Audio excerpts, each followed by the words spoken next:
Hi friends, ನಮಸ್ತೆ. ನಾನು Mallikarjun. Welcome to ಸ್ಪರ್ಧಾ ಕರ್ನಾಟಕ ಅಕಾಡೆಮಿ ಯೂಟ್ಯೂಬ್ ಚಾನಲ್. ಸ್ನೇಹಿತರೆ, ಡಿಸೆಂಬರ್ 8ನೇ ತಾರೀಕು ಏನು ಪಿ ಡಿ ಒ ಎಕ್ಸಾಮ್ ಆಗುತ್ತಲ್ಲ, ಇದು ಅದರಲ್ಲೂ HK PDO ಎಕ್ಸಾಮಲ್ಲಿ ಮೆಂಟಲಿಟಿ ಪ್ರಶ್ನೆಗಳು ಯಾವ ರೀತಿ ಕೇಳಿದ್ದ ಅವನು ಆನ್ಸರ್ ಮಾಡೋ ಸಿಂಪಲ್ ವಿಧಾನಗಳನ್ನು ತೋರಿಸ್ತಾ ಹೋಗ್ತಾನೆ. ಅದಕ್ಕಿಂತ ಬಿಫೋರ್ ಆಗಿ ನಮ್ಮ ಯೂಟ್ಯೂಬ್ ಚಾನಲ್ಗೆ ಯಾರು ಸಬ್ಸ್ಕ್ರೈಬ್ ಆಗಿಲ್ಲ, ಸಬ್ಸ್ಕ್ರೈಬ್ ಆಗಿ ಪಕ್ಕದಲ್ಲಿ ಬರೋ ಬೆಲ್ ಐಕನ್ ಪ್ರೆಸ್ ಮಾಡಿ ನೋಟಿಫೈ ಆಗಿರಿ.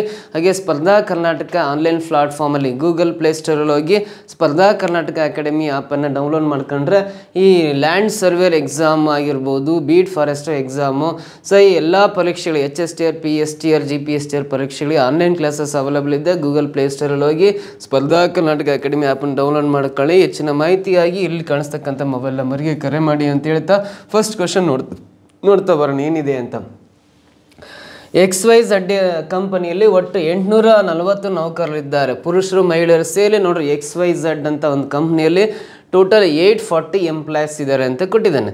ಅಲ್ಲಿ ವಿವಾಹಿತ ಮತ್ತು ಅವಿವಾಹಿತ ನೌಕರರ ಎರಡು ಬಗೆಗಳಿವೆ. ಅಂದರೆ ಅಲ್ಲಿ ಮ್ಯಾರಿಡ್ ಎಂಪ್ಲಾಯ್ಸ್, ಅನ್ಮ್ಯಾರಿಡ್ ಎಂಪ್ಲಾಯ್ಸ್ ಅಂತ ಎರಡು ಭಾಗ ಮಾಡಿದ್ದಾರೆ. ವಿವಾಹಿತರಾಗಿರುವ 120 ಪುರುಷ ನೌಕರರು ಒಟ್ಟು ಪುರುಷ ವಿವಾಹಿತ ಅಥವಾ ಅವಿವಾಹಿತ ನೌಕರರ 30%ರಷ್ಟಿದ್ದಾರೆ. ಅವಿವಾಹಿತರಾಗಿರುವ ಪುರುಷ ಮತ್ತು ಮಹಿಳೆಯರ ಸಂಖ್ಯೆಯು ನಡುವಿನ ವ್ಯತ್ಯಾಸ 180 ಆಗಿದೆ.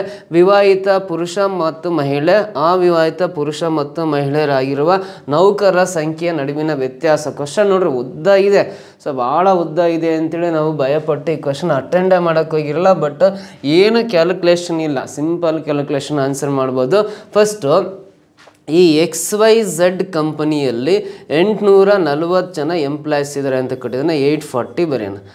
840 ಜನ ಎಂಪ್ಲಾಯ್ಸಲ್ಲಿ ಪುರುಷರು ಮೇಲ್ಸ್ ಇದ್ದಾರೆ ಮತ್ತು ಫೀಮೇಲ್ಸ್ ಇದ್ದಾರೆ, ಪುರುಷರಿದ್ದಾರೆ ಮತ್ತು ಮಹಿಳೆಯರಿದ್ದಾರೆ. ಸೊ ನೋಡ್ರಿ, ಈ 880 ಜನ ಎಂಪ್ಲಾಯ್ಸಲ್ಲಿ ಎರಡು ಭಾಗಗಳಿವೆ. ಒಂದು ವಿವಾಹಿತ ಮತ್ತೊಂದು ಅವಿವಾಹಿತ ನೌಕರರು ಅಂತ ಎರಡು ಭಾಗ ಮಾಡಿದ್ದಾನೆ. ಸೊ ಮತ್ತೆ ಇದನ್ನ ಎರಡು ಭಾಗ ಮಾಡಿದ್ದಾನೆ. ಮೊದಲು ಮ್ಯಾರಿಡ್ ಮತ್ತು ಅನ್ಮ್ಯಾರಿಡ್ ಅಂತ ಎರಡು ಪಾರ್ಟ್ಸ್ ಮಾಡಿದ್ದಾನೆ. ಮ್ಯಾರಿಡ್ ಮತ್ತು ಅನ್ಮ್ಯಾರಿಡ್ ಅಂತ ಎರಡು ಗುಂಪುಗಳನ್ನು ಮಾಡಿದ್ದಾನೆ. ಸೊ ಹಾಗಾದರೆ ಮ್ಯಾರಿಡ್ಸಲ್ಲಿ ಮದುವೆ ಆಗಿರೋರಲ್ಲಿ ಮೇಲ್ಸ್ ಎಷ್ಟು, ಫೀಮೇಲ್ಸ್ ಎಷ್ಟು? M ಅಂದರೆ ಮೇಲು, F ಅಂದರೆ ಫೀಮೇಲ್ಸ್ ಎಷ್ಟು? ಹಾಗಾದರೆ ಅನ್ಮ್ಯಾರಿಡ್ ಅವಿವಾಹಿತ ಜನರಲ್ಲಿ ಮೇಲ್ಸ್ ಎಷ್ಟು, ಫೀಮೇಲ್ಸ್ ಎಷ್ಟು ಅಂತ ಸಪ್ರೇಟ್ ಮಾಡ್ತಾ ಹೋದರೆ ಈ ಕ್ವಶನ್ಗೆ ನಮಗೆ ಈ ಥರ ಚಾರ್ಟ್ ಮೂಲಕ ಆನ್ಸರ್ ಮಾಡ್ತಾ ಹೋದರೆ ಒಂದು ಕ್ಲಾರಿಟಿ ಸಿಗುತ್ತೆ ನಿಮಗೆ. ನೋಡ್ರಿ, ಇಲ್ಲಿ 120 ಪುರುಷ ನೌಕರರು, ಒಟ್ಟು ಪುರುಷ ನೌಕರರ 30%. ವಿವಾಹಿತರಾಗಿರುವ 120 ಪುರುಷ ನೌಕರರು ಅಂದರೆ ಮ್ಯಾರಿಡ್ ಅಂತ ನೋಡ್ರಿ. ಮ್ಯಾರಿಡ್ ಆಗಿರೋ ಪುರುಷ ನೌಕರರು 120 ಜನ ಇದ್ದಾರೆ. 120 ಬರಿತೀನಿ. ಈ 120 ಜನ ಪುರುಷ ನೌಕರರು ಮದುವೆ ಆಗಿದಾರಲ್ಲ, ಇವರು ಒಟ್ಟು ಪುರುಷರ ಸಂಖ್ಯೆಯ 30% ಇದ್ದಾರೆ ಅಂತ. 30%ಗೆ 120 ಜನ ಪುರುಷ ನೌಕರರಾದ್ರೆ ಟೋಟಲಿ 100% ಮಾಡ್ಕೊಳ್ರಿ. ಒಟ್ಟು ಪುರುಷರ ಜನಸಂಖ್ಯೆ ಸಿಗುತ್ತೆ, ಒಟ್ಟು ಪುರುಷರ ನೌಕರರ ಸಂಖ್ಯೆ ಸಿಗುತ್ತೆ. ಸೊ 30 ಅಂದರೆ 34 170, 100 × 4 ಅಂದರೆ 400 ಆಗುತ್ತಲ್ಲ. ಸೊ ಹಾಗಾದರೆ ಇಲ್ಲಿ XYZ ಕಂಪನಿಯಲ್ಲಿ ಟೋಟಲಿ 400 ಜನ ಪುರುಷರು ಇದ್ದಾರೆ ಅಂತ. ಪುರುಷ ನೌಕರರು ಮೇಲ್ ಎಂಪ್ಲಾಯ್ಸ್ 400 ಜನ ಇದ್ದಾರೆ ಅಂತ ನೋಡ್ರಿ. ಇಲ್ಲೇ ಇವಾಗ 400 ಜನ ಮೇಲ್ ಎಂಪ್ಲಾಯ್ಸಲ್ಲಿ 120 ಜನ ಮೇಲ್ ಎಂಪ್ಲಾಯ್ಸ್, 400 ಜನ ಮೇಲ್ ಎಂಪ್ಲಾಯ್ಸಲ್ಲಿ 120 ಜನ ಮೇಲ್ಸ್ ಮದುವೆ ಆಗಿದ್ದಾರೆ ಅಂತ. ಸೊ ಹಾಗಾದರೆ ಈ 400 ಇಲ್ಲಿ 120 ಮೈನಸ್ ಮಾಡಿರಿ. ಉಳಿದ್ರೆ 280 ಪುರುಷರು ಮದುವೆ ಆಗಿಲ್ಲ, ಅನ್ಮ್ಯಾರಿಡ್ ಮೇಲ್ಸ್ ಇದ್ದಾರೆ ಅಂತ. ಸೊ ನೋಡ್ರಿ, 400 ಜನ ಮೇಲ್ಸಲ್ಲಿ 120 ಜನ ಮೇಲ್ಸ್ ಮದುವೆ ಆಗಿದ್ದಾರೆ ಅಂದರೆ ಇನ್ನು 280 ಜನ ಮೇಲ್ಸ್ ಮದುವೆ ಆಗಿಲ್ಲ ಅಂತ. ಹಾಗಾಗಿ ಇಲ್ಲಿ 280 ಬರುತ್ತೆ. 840 ಜನ ಎಂಪ್ಲಾಯ್ಸಲ್ಲಿ 400 ಜನ ಮೇಲ್ಸ್ ಇದ್ದಾರೆ ಅಂದರೆ ಇನ್ನು 440 ಜನ ಫೀಮೇಲ್ಸ್ ಇದ್ದಾರೆ ಅಂತ. 440 ಜನ ಎಷ್ಟಿದ್ದಾರೆ, ಫೀಮೇಲ್ಸ್ ಇದ್ದಾರೆ ಅಂತ ಬರೀತೀವಿ. ಆಮೇಲೆ ಇಲ್ಲೊಂದು ಸೆಂಟೆನ್ಸ್ ಇದೆ ನೋಡ್ರಿ, ಅವಿವಾಹಿತರಾಗಿರುವ ಪುರುಷ ಮತ್ತು ಮಹಿಳೆಯರ ಸಂಖ್ಯೆಯ ನಡುವಿನ ವ್ಯತ್ಯಾಸ 180 ಆಗಿದೆ. ಅಂದರೆ ಅವಿವಾಹಿತ ಅಂದರೆ ಇದು ಅನ್ಮ್ಯಾರಿಡ್, ಮೇಲ್ಸ್ಗೂ ಫೀಮೇಲ್ಸ್ಗೂ ಡಿಫ್ರೆನ್ಸ್ 180 ಇದೆ. ಅಂದರೆ ನಾವು ಫೀಮೇಲ್ಸನ್ನು 100 ಬರ್ಕೊಂಡ್ರೆ ಮಾತ್ರ ಈ 280ರಲ್ಲಿ 100 ಮೈನಸ್ ಮಾಡಿರಿ. 280 ಪುರುಷರಲ್ಲಿ 100 ಜನ ಮಹಿಳೆಯರನ್ನ ಮೈನಸ್ ಮಾಡಿದ್ರೆ ವ್ಯತ್ಯಾಸ 180 ಬರುತ್ತಲ್ಲ. ಅವಿವಾಹಿತರಾಗಿರುವ ಪುರುಷ ಮತ್ತು ಮಹಿಳೆಯರ ಸಂಖ್ಯೆಗಳ ನಡುವಿನ ವ್ಯತ್ಯಾಸ 180 ಆಗ್ಬೇಕಂದ್ರೆ ಮಹಿಳೆಯರ ಸಂಖ್ಯೆ 100 ಬರ್ಕೊಂಡ್ರೆ ಮಾತ್ರ ಎರಡೂ ಸಂಖ್ಯೆಗಳ ನಡುವಿನ ವ್ಯತ್ಯಾಸ 180 ಸರಿ ಬರುತ್ತೆ. ಸೊ ಟೋಟಲ್ 440 ಫೀಮೇಲ್ಸಲ್ಲಿ 100 ಜನ ಫೀಮೇಲ್ಸ್ಗೆ ಮದುವೆ ಆಗಿಲ್ಲ ಅಂದರೆ ಇನ್ನು 340 ಜನ ಫೀಮೇಲ್ಸ್ಗೆ ಮದುವೆ ಆಗಿದೆ ಅಂತ ಅರ್ಥ. ಸೊ ನೋಡ್ರಿ, 120 ಮದುವೆ ಆಗಿರೋ ಪುರುಷರು, 280 ಮದುವೆ ಆಗದೇ ಇರೋ ಪುರುಷರು, ಇವೆರಡೂ ಕೂಡಿರೋ ಒಟ್ಟು ಪುರುಷರ ಜನಸಂಖ್ಯೆ 400 ಆಗುತ್ತೆ. 340 ಮಹಿಳೆಯರು ಮದುವೆ ಆಗಿದ್ದಾರೆ, 100 ಜನ ಮಹಿಳೆಯರು ಮದುವೆ ಆಗಿಲ್ಲ, ಇವೆರಡೂ ಕೂಡಿರೋ ಒಟ್ಟು ಮಹಿಳೆಯರ ಜನಸಂಖ್ಯೆ 440ಕ್ಕೆ ಸಮ ಆಗುತ್ತೆ. ಕಂಡುಹಿಡಿಬೇಕಾಗಿರೋದು ವಿವಾಹಿತ ಮತ್ತು ಅವಿವಾಹಿತರಾಗಿರುವ ನೌಕರರ ಸಂಖ್ಯೆಯ ನಡುವಿನ ವ್ಯತ್ಯಾಸ ಅಂತ ಕೇಳಿದ್ದಾರೆ. ಹಾಗಾದ್ರೆ ಮದುವೆ ಆಗಿರೋ ಅಂದರೆ 120 ಜನ ಮೇಲ್ಸು, 340 ಜನ ಫೀಮೇಲ್ಸ್ ಅಂದರೆ ಇವೆರಡೂ ಕೂಡ್ರಿ 460 ಜನ ಮದುವೆ ಆಗಿರೋ ನೌಕರರು. ಇವೆರಡು ಕೂಡಿದರೆ 380 ಜನ ಅವಿವಾಹಿತ ನೌಕರ ಆಗುತ್ತೆ. ಈ 460ಕ್ಕೂ 380ಕ್ಕೂ ಡಿಫ್ರೆನ್ಸ್ ಎಷ್ಟು ಅಂತ ಕೇಳಿದರೆ 460ಯಲ್ಲಿ 380 ಮೈನಸ್ ಮಾಡಿದ್ರೆ ಎಷ್ಟು ಬರುತ್ತೆ ಅಂದರೆ ಇನ್ನು 80 ಡಿಫ್ರೆನ್ಸ್ ಬರುತ್ತೆ. 80 ಅನ್ನೋದು ಆಪ್ಷನ್ 4th ಒನ್ನಲ್ಲಿ ಇದೆಯಲ್ಲ, ದಿಸ್ ಈಸ್ ದ ಆನ್ಸರ್ ಆಗುತ್ತೆ. ಈ ಪ್ರಶ್ನೆಗೆ 4th ಆಪ್ಷನ್ ರೈಟ್ ಆನ್ಸರ್ ಬರುತ್ತೆ. ಕ್ಲಿಯರಾ? 80 ಬರುತ್ತೆ ಆನ್ಸರು. ನೆಕ್ಸ್ಟ್ ಪ್ರಶ್ನೆ ಬರೋಣ. ಇದು ಸಿಲೋಯಿಸಮ್ ಅಂತ ಕರಿತೀವಿ. ಹೇಳಿಕೆಗಳು ಮತ್ತು ತೀರ್ಮಾನಗಳು ಅಂತ ಕೊಟ್ಟಿದ್ದಾನೆ. ಕೆಲವು ಹ್ಯಾಂಗರ್ಗಳು ಬಟ್ಟೆಗಳು, ಎಲ್ಲ ಬಟ್ಟೆಗಳು ಡ್ರಾಯರ್ಗಳು, ಕೆಲವು ಡ್ರಾಯರ್ಗಳು ಅಲ್ಮೇರಾಗಳು ಅಂತ ಕೊಟ್ಟಿದ್ದಾನೆ. 3 ಹೇಳಿಕೆಗಳು ಕೊಟ್ಟು 2 ನಿರ್ಣಯಗಳನ್ನು ಕೊಟ್ಟಿದ್ದಾನೆ, ತೀರ್ಮಾನಗಳನ್ನು. ಕೆಲವು ಡ್ರಾಯರ್ಗಳು ಬಟ್ಟೆಗಳಲ್ಲ, ಕೆಲವು ಹ್ಯಾಂಗರ್ಗಳು ಅಲ್ಮೇರಾಗಳಲ್ಲ ಅಂತ ಕೊಟ್ಟಿದ್ದಾನಲ್ಲ. ಸೊ ಇದು ಇಂಗ್ಲೀಷಲ್ಲಿ ಓದ್ಕೊಳ್ರಿ ಇನ್ನೂ ಕ್ಲಾರಿಟಿ ಸಿಗುತ್ತೆ. ಸ್ಟೇಟ್ಮೆಂಟ್ಸ್ ನೋಡ್ರಿ, ಸಮ್ ಹ್ಯಾಂಗರ್ಸ್ ಆರ್ ಕ್ಲಾತ್ಸ್ ಅಂತ ಇದೆ. ಇಲ್ಲಿ ಎಲ್ಲೋ ನೆಗೆಟಿವ್ ವರ್ಡ್ ಇಲ್ಲ ಅಂದರೆ ಇದು ಪಾಸಿಟಿವ್ ಟೈಪ್ ಸ್ಟೇಟ್ಮೆಂಟ್, ಪ್ಲಸ್ ಬರೀತಾ ಅದನ್ನೇ. ಆಲ್ ಕ್ಲಾಸ್ ಆರ್ ಡ್ರಾಯರ್ಸ್ ಅಂತ ಇದೆ ಅಂದರೆ ಇದು ನೆಗೆಟಿವ್ ವರ್ಡ್ ಎಲ್ಲೂ ಇಲ್ಲ ಅಂದರೆ ಇದು ಪಾಸಿಟಿವ್ ಸ್ಟೇಟ್ಮೆಂಟ್, ಪ್ಲಸ್ ಬರೀತಾ ಇದೀನಿ. ಸಮ್ ಡ್ರಾಯರ್ಸ್ ಆರ್ ಅಲ್ಮೇರಾಸ್ ಅಂತ ಇದೆಯಲ್ಲ, ಇಲ್ಲೂ ಎಲ್ಲೇ ನೆಗೆಟಿವ್ ವರ್ಡ್ ಇಲ್ಲ, ಹಾಗಾಗಿ ಇದು ಕೂಡ ಪ್ಲಸ್ ಅಂತ ಬರಿತೀನಿ. ಈ 3 ಪಾಸಿಟಿವ್ ಸ್ಟೇಟ್ಮೆಂಟ್ಸ್ ಅಂತ ಕರಿತೀವಿ, ಪಾಸಿಟಿವ್ ಸ್ಟೇಟ್ಮೆಂಟ್ಸ್ ಅಂತ ಕರಿತೀವಿ. ಎಲ್ಲೂ ನೋ ಅಂತ ಇಲ್ಲ, ನಾಟ್ ಅಂತ ಇಲ್ಲ. ಸೊ ಹಾಗಾಗಿ ಆ 3 ಕೊಟ್ಟಿರೋ ಸ್ಟೇಟ್ಮೆಂಟ್ಸು ಪಾಸಿಟಿವ್ ಸ್ಟೇಟ್ಮೆಂಟ್ಸ್ ಆಗಿದ್ದಾವೆ. ಕನ್ಕ್ಲೂಷನ್ ನೋಡ್ರಿ, some drawers are not clothes ಅಂದರೆ ಇದು ನೆಗೆಟಿವ್ ಟೈಪ್ ಕನ್ಕ್ಲೂಷನ್, ನಾಟ್ ಇದೆ ಅಂದರೆ ನೆಗೆಟಿವ್ ಅಂತ. ಸಮ್ ಹ್ಯಾಂಗರ್ಸ್ ಆರ್ ನಾಟ್ ಅಲ್ಮೇರಾಸ್ ಅಂತ ಇದೆ ಅಂದರೆ ಇದು ಕೂಡ ನೆಗೆಟಿವ್ ಸ್ಟೇಟ್ಮೆಂಟ್. ಕೊಟ್ಟಿರೋ 3 ಸ್ಟೇಟ್ಮೆಂಟ್ಸು ಪಾಸಿಟಿವ್ ಸ್ಟೇಟ್ಮೆಂಟ್ ಕೊಟ್ಟು ಕನ್ಕ್ಲೂಷನ್ಸ್ ಮಾತ್ರ ನೆಗೆಟಿವ್, 2 ಕನ್ಕ್ಲೂಷನ್ಸ್ ನೆಗೆಟಿವ್ ಕೊಟ್ಟಿರೋದ್ರಿಂದ 3 ಪಾಸಿಟಿವ್ ಸ್ಟೇಟ್ಮೆಂಟ್ಸ್ ಇದ್ದಾಗ ಕನ್ಕ್ಲೂಷನ್ಸ್ 2 ನೆಗೆಟಿವ್ ಆಗಿ ಚಾನ್ಸ್ ಇಲ್ಲ. ಹಾಗಾಗಿ ಇವೆರಡೂ ಕನ್ಕ್ಲೂಷನ್ಸ್ ರಾಂಗ್ ಅಂತ ಹೇಳ್ಬೇಕು. 2 ರಾಂಗ್ ಅಂದಮೇಲೆ ನೈದರ್ ಕನ್ಕ್ಲೂಷನ್ ಫಸ್ಟ್ ನಾರ್ ಸೆಕೆಂಡ್ ಫಾಲೋಸ್ ಅಂತ ಇದೆಯಲ್ಲ, option 4th one this is the answer ಅಂತ ಕರಿತೀವಿ. ನೈದರ್ ಕನ್ಕ್ಲೂಷನ್ ಫಸ್ಟ್ ನಾರ್ ಸೆಕೆಂಡ್ ಫಾಲೋಸ್ ಅಂತ ಇದೆಯಲ್ಲ, that is the right answer ಆಗುತ್ತೆ. ಇಲ್ಲಿಂದ ಕ್ಯಾಲ್ಕುಲೇಟ್ ಮಾಡೋ ಅವಶ್ಯಕತೆನೇ ಇಲ್ಲ, ಸಿಂಪಲ್ ಆಗಿ ಆನ್ಸರ್ ಮಾಡ್ಬೋದು. ನೆಕ್ಸ್ಟ್ ಕ್ವಶನ್ ಕೂಡ ಬಹಳ ಲೆಂತಿ ಇದೆ, ಆನ್ಸರ್ ಮಾತ್ರ ಸಿಂಪಲ್ ಅಷ್ಟೇ. ನೋಡ್ರಿ, 40 ವಿದ್ಯಾರ್ಥಿಗಳ ಒಂದು ತರಗತಿಯಲ್ಲಿ 20 ವಿದ್ಯಾರ್ಥಿಗಳು ಗಣಿತವನ್ನು ಆಯ್ಕೆ ಮಾಡಿಕೊಳ್ಳುತ್ತಾರೆ. 15 ವಿದ್ಯಾರ್ಥಿಗಳು ಗಣಿತವನ್ನು ಆಯ್ಕೆ ಮಾಡಿಕೊಳ್ಳುತ್ತಾರೆ, ಆದರೆ ಜೀವಶಾಸ್ತ್ರವನ್ನು ಆಯ್ಕೆ ಮಾಡಿಕೊಳ್ಳುವುದಿಲ್ಲ. ಪ್ರತಿಯೊಬ್ಬ ವಿದ್ಯಾರ್ಥಿಯು ಗಣಿತ ಅಥವಾ ಜೀವಶಾಸ್ತ್ರ ಎರಡರಲ್ಲಿ 1 ಅಥವಾ 2 ಆಯ್ಕೆ ಮಾಡಿಕೊಂಡರೆ ಗಣಿತ ಮತ್ತು ಜೀವಶಾಸ್ತ್ರ ಎರಡನ್ನೂ ಆಯ್ಕೆ ಮಾಡಿಕೊಂಡಿರುವ ವಿದ್ಯಾರ್ಥಿಗಳ ಸಂಖ್ಯೆ ಮತ್ತು ಜೀವಶಾಸ್ತ್ರವನ್ನು ಆಯ್ಕೆ ಮಾಡಿಕೊಂಡಿರುವ ಅದರ ಗಣಿತವನ್ನು ಆಯ್ಕೆ ಮಾಡಿಕೊಂಡಿರದ ವಿದ್ಯಾರ್ಥಿಗಳ ಸಂಖ್ಯೆಯನ್ನು ಕಂಡುಹಿಡಿಯಲಿ ಅಂತ ಕ್ವಶನ್ ಕೇಳಿದ್ದಾನೆ. ನಾನು ಇಲ್ಲಿ 2 ಸರ್ಕಲ್ಸ್ ಹಾಕ್ತೇನೆ, 2 ಸಬ್ಜೆಕ್ಟ್ ಇರೋದಲ್ಲಿ. ಗಣಿತ ಅಂತ ಒಂದು ಸಬ್ಜೆಕ್ಟ್ ಸಂಬಂಧಪಟ್ಟಂತಿದೆ, ಇನ್ನೊಂದು ಜೀವಶಾಸ್ತ್ರ ಅಂತ ಕೊಟ್ಟಿದ್ದಾನೆ, ಬಯಾಲಜಿ ಅಂತ ಕೊಟ್ಟಿದ್ದಾನೆ. ಸೊ ಈ ರೀತಿ 2 ಸರ್ಕಲ್ಸನ್ನು ಇಂಟರ್ಸೆಕ್ಟಿಂಗ್ ಸರ್ಕಲ್ಸ್ ಬರ್ಕೊಂಡು ನೋಡ್ರಿ, ಫಸ್ಟು 40 ವಿದ್ಯಾರ್ಥಿಗಳು ಒಂದು ಕ್ಲಾಸಲ್ಲಿದ್ದಾರೆ, 20 ವಿದ್ಯಾರ್ಥಿಗಳು ಗಣಿತವನ್ನು ಆಯ್ಕೆ ಮಾಡಿಕೊಳ್ಳುತ್ತಾರೆ. ಅಂದರೆ ಈ ಗಣಿತ ಸರ್ಕಲಲ್ಲಿ ಬರೋ ಎಲ್ಲ ವಿದ್ಯಾರ್ಥಿಗಳ ಸಂಖ್ಯೆ ಕೂಡಿದಾಗ 20 ಆಗ್ಬೇಕು. ಗಣಿತ ಸರ್ಕಲಲ್ಲಿ ಬರೋ ಎಲ್ಲ ಸಂಖ್ಯೆ ಸೇರಿಸಿ 20 ಆಗ್ಬೇಕು. 15 ವಿದ್ಯಾರ್ಥಿಗಳು ಗಣಿತವನ್ನು ಆಯ್ಕೆ ಮಾಡಿಕೊಳ್ಳುತ್ತಾರೆ, ಅದರ ಜೀವಶಾಸ್ತ್ರವನ್ನು ಆಯ್ಕೆ ಮಾಡಿಕೊಳ್ಳುವುದಿಲ್ಲ. ಅಂದರೆ ಈ ಫಸ್ಟ್ 15 ಇಲ್ಲಿ ಬರ್ಕೋಬೇಕು. ಈ 15 ವಿದ್ಯಾರ್ಥಿಗಳು ಗಣಿತವನ್ನು ಮಾತ್ರ ಆಯ್ಕೆ ಮಾಡಿಕೊಂಡಿರ್ತಾರೆ, ಜೀವಶಾಸ್ತ್ರ ಆಯ್ಕೆ ಮಾಡಿಕೊಂಡಿರಲ್ಲ. ಹಾಗಾದ್ರೆ ಗಣಿತ ಸರ್ಕಲಲ್ಲಿ ಬರೋ ಎಲ್ಲ ವಿದ್ಯಾರ್ಥಿಗಳ ಸಂಖ್ಯೆ 20 ಆಗ್ಬೇಕಂದ್ರೆ ಈ ಭಾಗದಲ್ಲಿ 5 ಬರ್ಕೊಂಡ್ರೆ ಮಾತ್ರ 15 + 5 20 ಆಗುತ್ತೆ. ಸೊ ಟೋಟಲಿ 40 ವಿದ್ಯಾರ್ಥಿಗಳಿದ್ದಾರೆ ಅಂದಮೇಲೆ ಇವೆರಡು ಕೂಡಿದ್ರೆ 20 ಆಗುತ್ತೆ ಅಂದಮೇಲೆ ಇನ್ನು 20 ಈ ಜೀವಶಾಸ್ತ್ರ ಮಾತ್ರ ಆಯ್ಕೆ ಮಾಡಿಕೊಂಡಿರ್ತಾರೆ ಅಂತ ಬರ್ಕೊಂಬಿಟ್ರೆ 15 + 5 20, 20 + 20 40 ವಿದ್ಯಾರ್ಥಿಗಳಾಗ್ತಾರೆ. 20 ಬರಲೇಬೇಕು, ಯಾಕಂದ್ರೆ ಪ್ರತಿಯೊಬ್ಬ ವಿದ್ಯಾರ್ಥಿಯು ಗಣಿತ ಅಥವಾ ಜೀವಶಾಸ್ತ್ರ ಎರಡರಲ್ಲಿ ಒಂದನ್ನು ಅಥವಾ ಎರಡನ್ನು ಆಯ್ಕೆ ಮಾಡಿಕೊಳ್ಳೇಬೇಕು ಅಂತ ಕಂಡೀಷನ್ ಇರೋದ್ರಿಂದ ಇನ್ನು 20 ಬರ್ಕೊಂಡ್ರೆ ಟೋಟಲಿ 40 ಜನ ಸ್ಟೂಡೆಂಟ್ಸ್ ಆದರು. ಅಲ್ಲಿ 5 ಜನ ಸ್ಟೂಡೆಂಟ್ಸು ಎರಡೂ ಸಬ್ಜೆಕ್ಟನ್ನು ಆಯ್ಕೆ ಮಾಡ್ಕೊಂಡಿದ್ದಾರೆ. 15 ಜನ ಸ್ಟೂಡೆಂಟ್ಸ್ ಗಣಿತವನ್ನು ಮಾತ್ರ ಆಯ್ಕೆ ಮಾಡಿಕೊಂಡಿರ್ತಾರೆ, ಜೀವಶಾಸ್ತ್ರ ಆಯ್ಕೆ ಮಾಡಿಕೊಂಡಿರಲ್ಲ.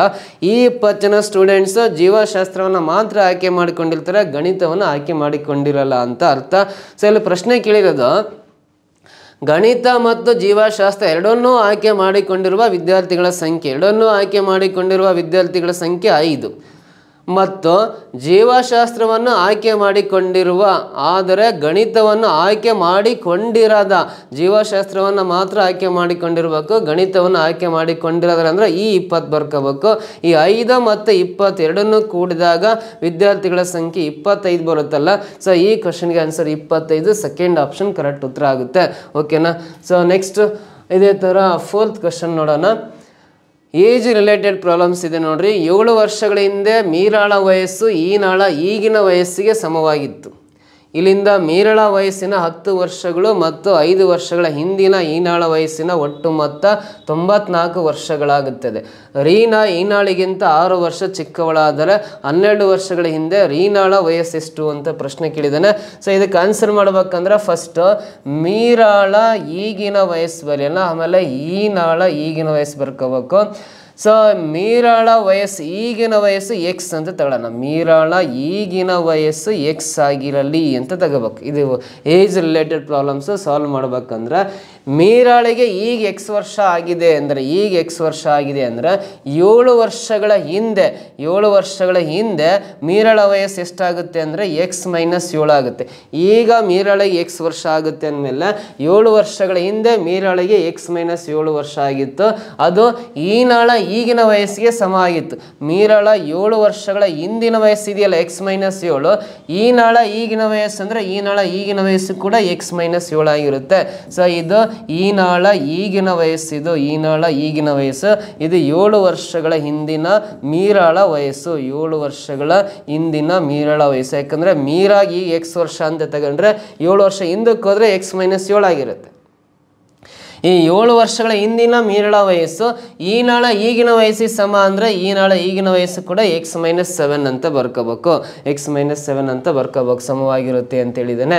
ಸೊ ಮುಂದಿನ ಈ ಸೆಂಟೆನ್ಸ್ ಅರ್ಥ ಆಯ್ತಲ್ಲ ನೋಡ್ರಿ. ಈ ಸೆಂಟೆನ್ಸ್ ಪ್ರಕಾರ ನಾವು ಒಂದು ಸಮೀಕರಣ ಮಾಡ್ಕೊಂಡ್ವಿ. ಮುಂದೆ ಹೋದನ ಇಲ್ಲಿಂದ ಮೀರಾಳ ವಯಸ್ಸಿನ 10 ವರ್ಷಗಳು ಅಂತ. ಸೊ ಮೀರಾಳ ಈಗಿನ ವಯಸ್ಸು ನೋಡ್ರಿ, ಇಲ್ಲಿಂದ ಅಂದರೆ ಈಗಿನ ಅಂತ, ಮೀರಾಳ ಈಗಿನ ವಯಸ್ಸು ಎಕ್ಸ್, ಇದನ್ನು ತಗೋಬೇಕು. ಮೀರಾಳ ಈಗಿನ ವಯಸ್ಸು ಎಕ್ಸ್, ಇಲ್ಲಿಂದ 10 ವರ್ಷಗಳ ನಂತರ ಅಂತ ಅಂದರೆ ಎಕ್ಸ್ + 10 ಆಗುತ್ತೆ. ಮೀರಾಳ ಇಲ್ಲಿಂದ ಅಂದರೆ ಮೀರಾಳ ಈಗಿನ ವಯಸ್ಸು ಎಕ್ಸ್ ಇದೆಯಲ್ಲ, ಇಲ್ಲಿಂದ 10 ವರ್ಷ ಆದಮೇಲೆ ಎಕ್ಸ್ + 10 ವರ್ಷ ಆಗುತ್ತೆ ಮೀರಾಳಿಗೆ. ಸೊ 5 ವರ್ಷಗಳ ಹಿಂದಿನ ಈನಾಳ ವಯಸ್ಸು, ಈನಾಳ ಈಗಿನ ವಯಸ್ಸು ಎಕ್ಸ್ - 7 ಇದೆ. 5 ವರ್ಷ ಹಿಂದಕ್ಕೆ ಹೋದ್ರೆ ಮತ್ತೆ -5 ಬರೀಬೇಕು. ಈನಾಳ ಈಗಿನ ವಯಸ್ಸು ಎಕ್ಸ್ - 7 ಇದೆಯಲ್ಲ, 5 ವರ್ಷ ಹಿಂದಕ್ಕೆ ಹೋದ್ರೆ ಮತ್ತೆ -5 ಬರ್ಕೋಬೇಕು.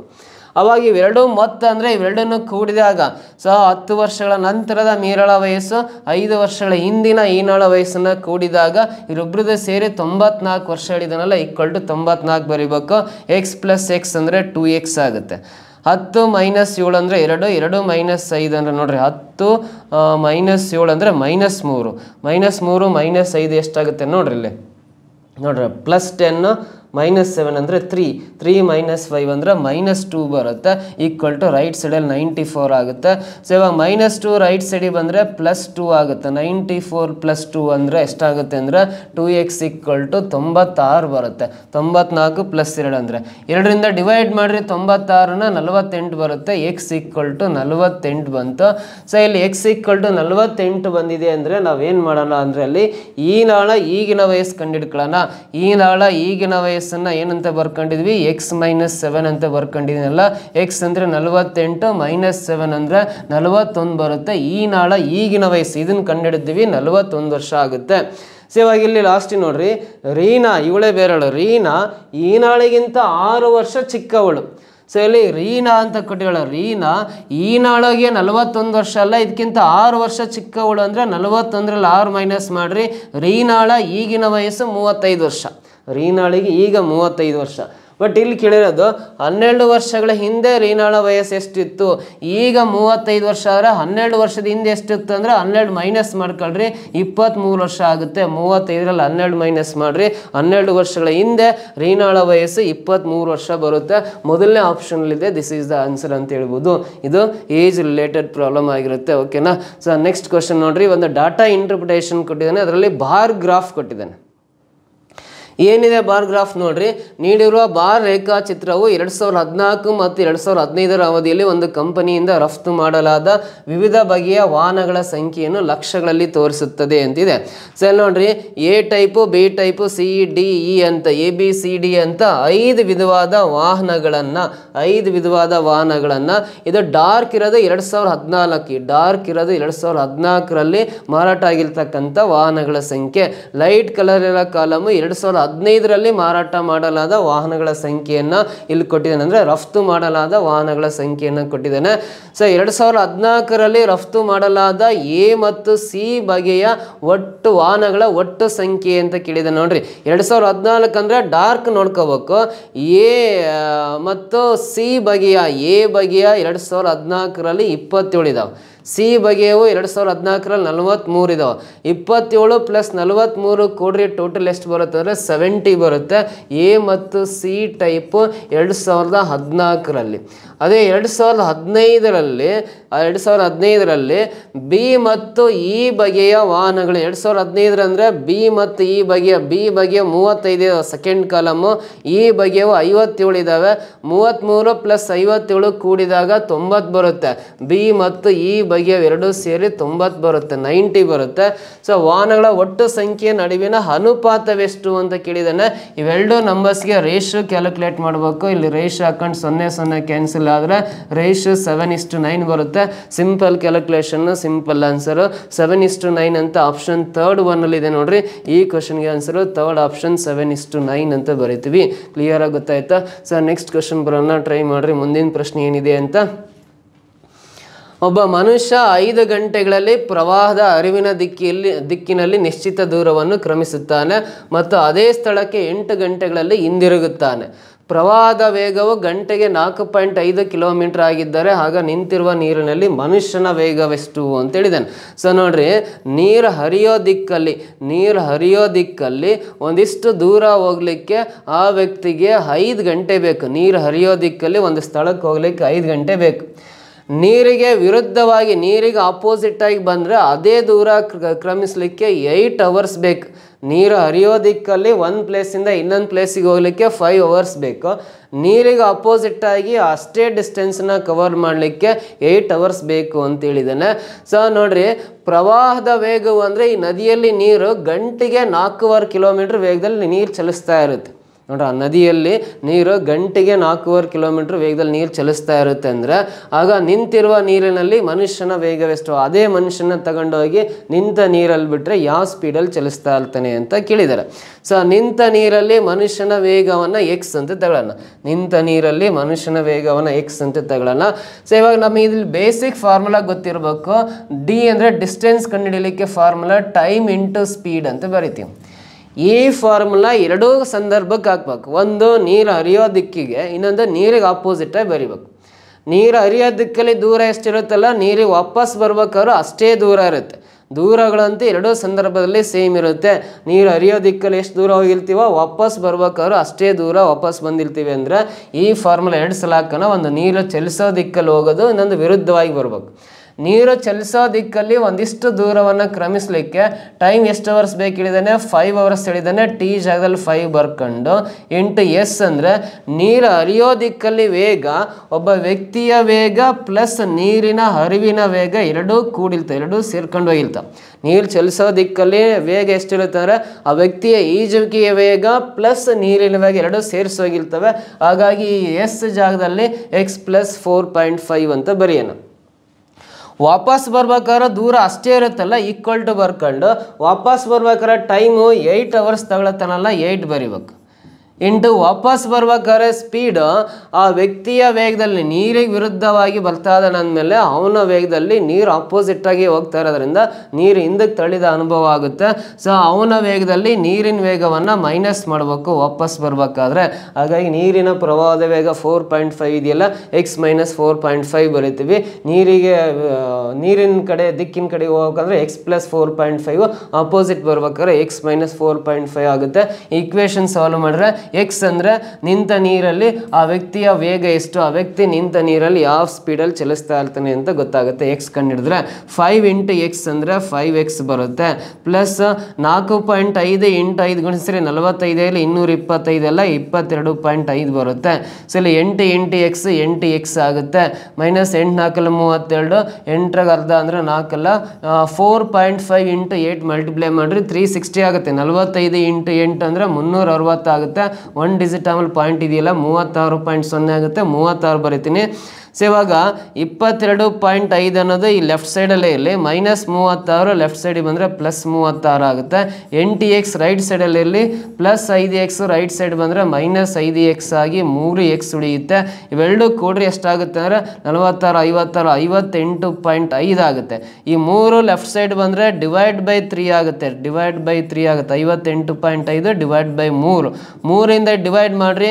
3 1 3 2 ಉಳಿಯುತ್ತೆ. 3 9 27 1 ಉಳಿಯುತ್ತೆ. ಪಾಯಿಂಟ್ ಕಟ್ರಿ. 3 5 15 19.5 ಬರುತ್ತೆ. ಎಕ್ಸ್ ಈಕ್ವಲ್ ಟು 19.5 ಅಂದರೆ ಸೊ ನಿಶ್ಚಿತ ನೀರಿನಲ್ಲಿ ಅಥವಾ ನಿಂತ ನೀರಲ್ಲಿ ಆ ಮನುಷ್ಯನ ವೇಗ 19.5 km/h ಇರುತ್ತೆ. ಆಪ್ಷನ್ 3 ಈಸ್ ದ ಆನ್ಸರ್ ಅಂತ ಹೇಳ್ಬೋದು. ಓಕೆ, ನಾನು ನೆಕ್ಸ್ಟ್ ಕ್ವಶನ್ ಬರೋಣ. ನಿರೂಪಣೆಗಳನ್ನು ನಿಖರವಾಗಿ ಸರಿಪಡಿಸುವಂತಹ ರೀತಿಯಲ್ಲಿ ನೀಡಿರುವ ನಿರೂಪಣೆಯನ್ನು ಪರಿಪೂರ್ಣಗೊಳಿಸುವ ಸಲುವಾಗಿ ಅನುಕ್ರಮವಾಗಿ ಎಡದಿಂದ ಬಲಕ್ಕೆ ಅದೇ ಕ್ರಮದಲ್ಲಿ ಖಾಲಿ ಜಾಗಗಳಲ್ಲಿ ಈ ಕೆಳಕಂಡ ಯಾವ ಸಂಕೇತಗಳನ್ನು ಸೇರಿಸಬೇಕು ಅಂತಿದೆ.